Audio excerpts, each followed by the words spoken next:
সূর্য পশ্চিম দিক থেকে ওঠা কিয়ামতের একটা অন্যতম বড় আলামত। হজরত আবু হুরায়রা রাদিয়াল্লাহু তাআলা আনহু হতে বর্ণিত, মহানবী হজরত মুহাম্মদ সাল্লাল্লাহু আলাইহি ওয়াসাল্লাম বলেন, পশ্চিম দিক থেকে সূর্য না ওঠা পর্যন্ত কিয়ামত সংগঠিত হবে না, এবং যখন তা উঠবে এবং লোকেরা তা দেখবে তখন তারা সবাই বিশ্বাস করবে, কিন্তু সেই বিশ্বাস তাদের কোনো উপকারে আসবে না। অর্থাৎ যখন পশ্চিম দিক থেকে সূর্য উঠবে তখন থেকে তওবার দরজা চিরতরে বন্ধ হয়ে যাবে। কেউ যদি তখন ঈমান আনেও তাতে তার কোনো লাভ হবে না। আল্লাহ কোরআনে বলেন, আর যেদিন আমি পর্বতগুলোকে সরিয়ে দেব এবং আপনি পৃথিবীকে সমতল ও প্রশস্ত দেখতে পাবেন, এবং আমি তাদেরকে একত্র করব এবং তাদের থেকে কাউকে ছাড়ব না। এই আয়াত থেকে কিয়ামতের ভয়াবহতা সম্পর্কে কিছুটা ধারণা পাওয়া যায়। সেদিন পর্বতগুলো তুলার মতো বা মেঘের মতো উড়ে যাবে আর জমিন হবে সমতল, এবং এই অবস্থায় সব মৃত মানুষকে আবারও জীবিত করা হবে এবং হাশরের ময়দানে একত্র করে তাদের বিচার করা হবে।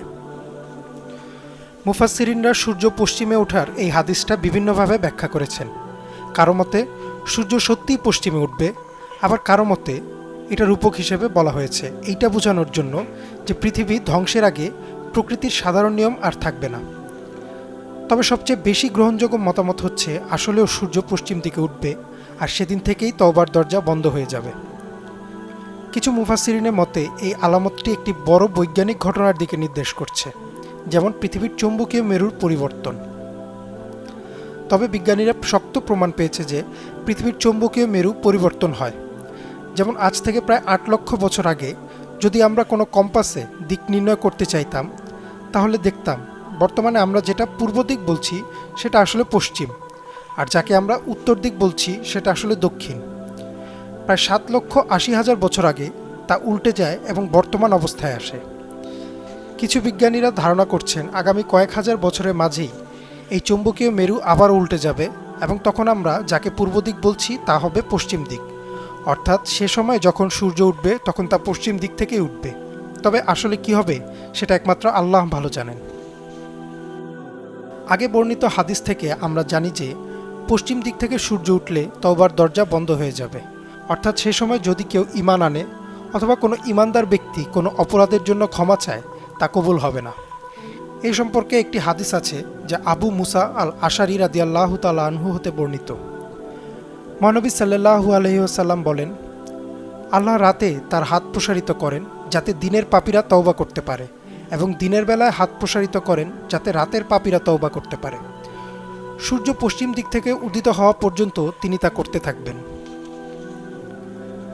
আবদুল্লাহ ইবনে আবু ওয়াফা রাদিয়াল্লাহু তাআলা আনহু হতে বর্ণিত আরেকটি হাদিস আছে, এমন একটা রাত আসবে যা আমাদের 3টি রাতের সমান হবে।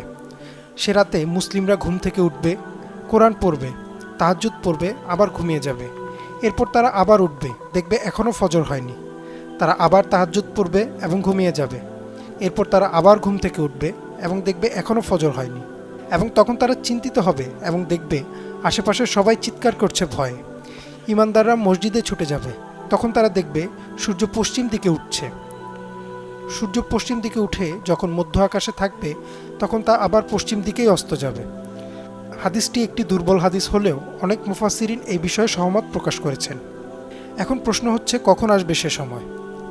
হাদিস ও তাফসির থেকে ধারণা করা হয় দাজ্জাল ও ঈসা আলাইহিস সালামের আগমনের পরই ঘটবে এই ঘটনা।